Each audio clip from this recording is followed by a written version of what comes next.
सबसे पहले तो मैं ये कहना चाहूंगी कि कल जो हुआ वो लोकतंत्र के लिए एक बहुत बहुत बड़ी जीत रही। जो सरकार की साजिश थी संघीय ढांचे को बदलने की, लोकतंत्र को कमजोर करने की, उसको हराया गया, उसको रोका गया।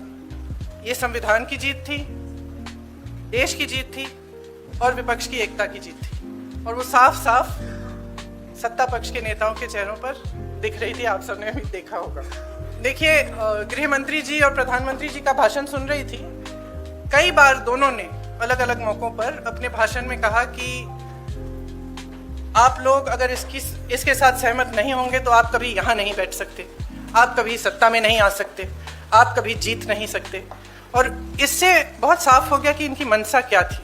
हम सब थोड़ा चौंके हुए थे कि अचानक ये सत्र बुलाया जा रहा है, विधानसभा चल रहे हैं 2 प्रदेशों में, अभी अचानक बुलाया जा रहा है, बड़ी जल्दबाजी की जा रही है। किसी को है मसौदे में क्या होगा, मसौदा सार्वजनिक करते हैं सिर्फ 1 दिन पहले ताकि हमें समय भी नहीं मिलता। तो हम सब सोच रहे थे कि ये सब क्या हो रहा है और क्यों हो रहा है।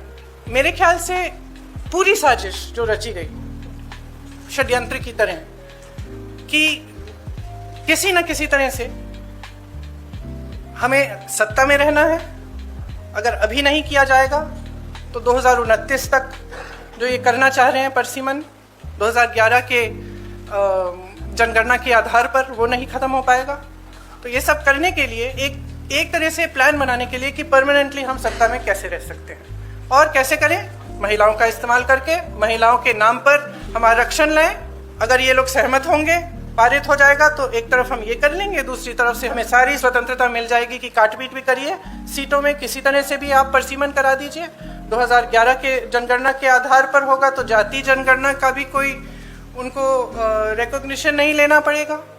तो ये साफ है कि उन्होंने सोचा चलो पारित हो जाएगा तो जीत, पारित नहीं होगा तो हम हर नेता के सामने बाकी पार्टियों को महिला विरोधी कहकर महिलाओं के मसीहा बन जाएंगे।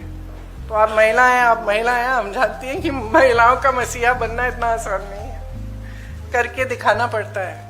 एक इतिहास है, कांग्रेस पार्टी का एक इतिहास है, विपक्षी दलों का एक इतिहास है, भाजपा का इतिहास है महिलाओं के संदर्भ में। और वो इतिहास बहुत स्पष्ट है। आपके खड़े होने से सदन में उसका विपरीत कहने से कोई फर्क नहीं पड़ता।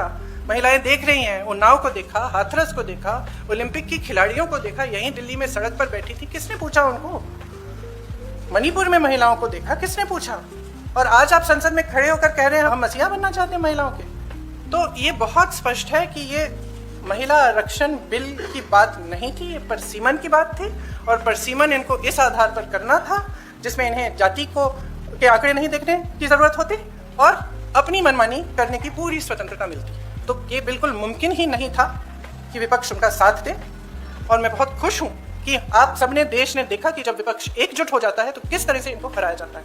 किसी ने मुझे पूछा आते हुए कि ब्लैक डे है, आप ये सरकार कह रहे हैं कि ब्लैक डे है। ब्लैक डे इनके लिए इसलिए है क्योंकि पहली बार इनको धक्का लगा जो लगना चाहिए था।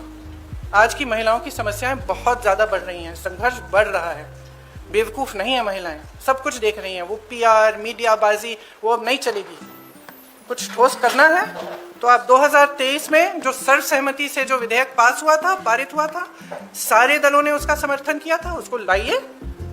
उसमें अगर कुछ एकाध संशोधन करना है छोटा ताकि वो अभी लागू हो सकता है, करिए और उसको अभी लागू करिए। महिलाओं को हक दीजिए, अभी दीजिए, लेकिन उसको आप घुमाकर और दूसरी चीज़ों के साथ उसको अटैच करके आप गुमराह करने की कोशिश मत करिए। सीधी सी बात है, इसको अभी करिए, हम सब तैयार हैं।